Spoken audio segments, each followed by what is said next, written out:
But in Ohio, we invested in our children, raising school funding by 5.5% in the last budget.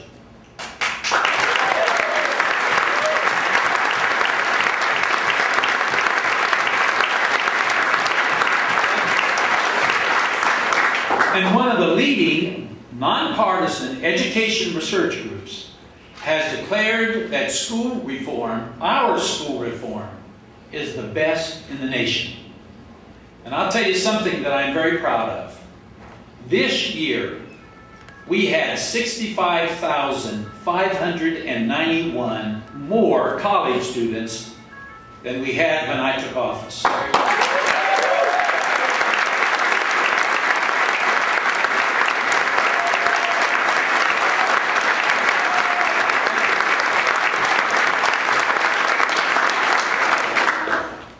Our senior citizens deserve our respect and our help so that they can live their lives in the homes that they chose. And that's why I fought for an expansion of the homestead property tax exemption that is saving our seniors an average of $400 every year on their property taxes.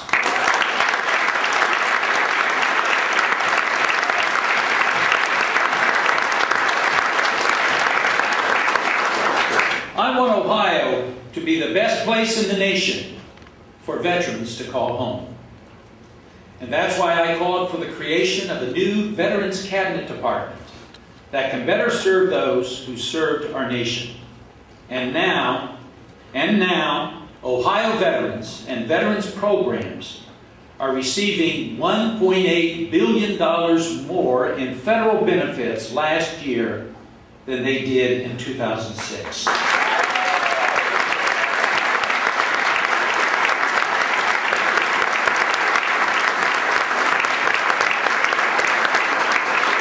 And that's why I created the unprecedented veterans benefit like Ohio GI Promise, which allows veterans from any state in the nation to go to college in Ohio tuition-free.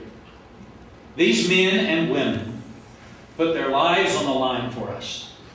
Surely we can put opportunities on the table for them, because there can be no doubt heroes are welcome in Ohio.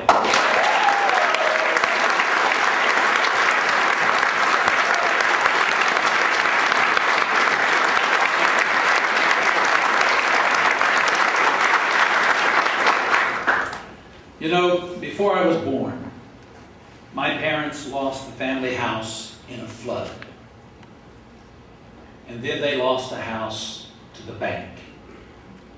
And then when I was 5 years old, we lost the house on Duck Run to a fire. The night of that fire, my mother stood beside us. Gone was her third house. Gone were all our possessions, and there wasn't a penny's worth of insurance to bring any of it back.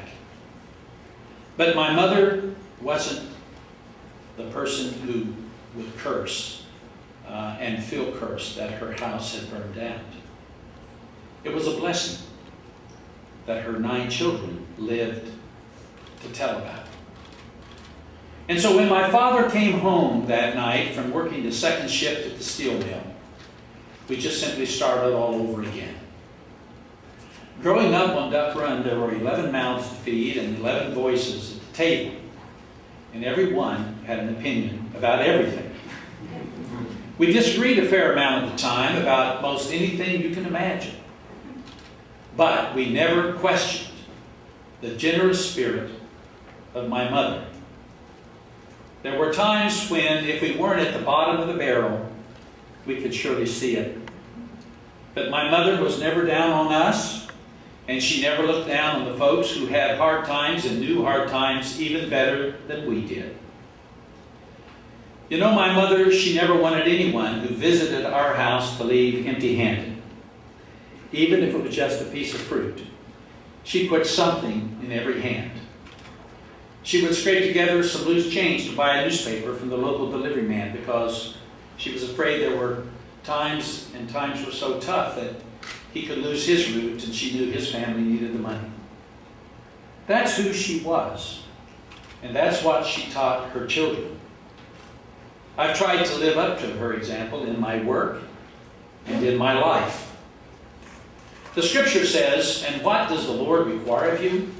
That to do justice, to love kindness, and to walk humbly with your God." I have those words in a frame sitting in my office. I've carried them with me for years, and they guide me every day as governor. I've heard this idea expressed 1,000 different ways, but it's hard to put it much better than that old country music song where the singer wants to know, why is the rich man busy dancing while the poor man pays the band? It's a tune you start to hum to yourself if you spend any time thinking about Congressman John Kasich's record. Congressman Kasich voted against raising the minimum wage. His budget plan would have slashed food stamps and children's nutrition programs. Congressman Kasich fought to reduce the Earned Income Tax Credit, a key federal program that helps working people make ends meet. This is a tax rebate for people who punch in, work hard, and don't hide their assets in tax shelters and offshore accounts. And it's been called, and I quote, the best anti-poverty, the best pro-family, the best job creation measure to come out of Congress. Who said that? President Ronald Reagan.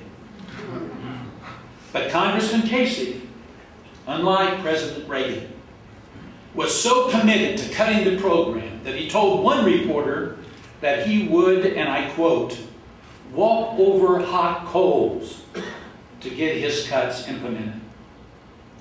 He told another reporter that the thought of cutting these tax credits for people who work made him, and I quote, so happy. That was his plan. That's the sort of thing he's proud of. And so I think it's fair to ask a question here. Congressman Kasich, whose side are you on? In the 1990s, there was a tax code loophole that allowed American billionaires and other really wealthy people to avoid taxes by renouncing their American citizenship.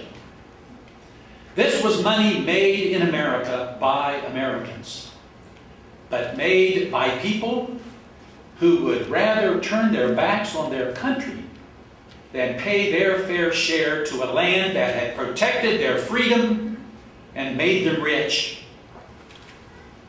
Congressman Kasich voted to allow the billionaires' loophole to continue. Let me say that again so that we're all clear on this. Congressman Kasich voted to let really rich people turn backs on our country and renounce their American citizenship just so they could avoid paying taxes like the rest of us. And then he voted a second time to allow the billionaires' loophole to continue, and then a third time, and then a fourth time. You know, it's not like he didn't have a chance to think about this.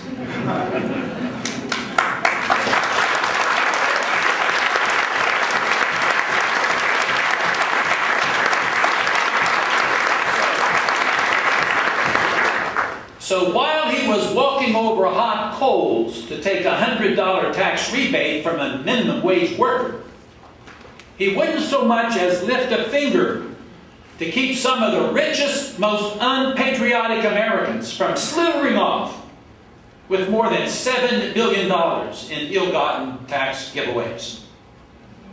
And so I asked Congressman Kasich, whose side are you on? Congressman Kasich voted repeatedly to increase the cost of college loans. He called that, and I quote, the right thing to do. He wanted to gut the Small Business Administration with his budget-seeking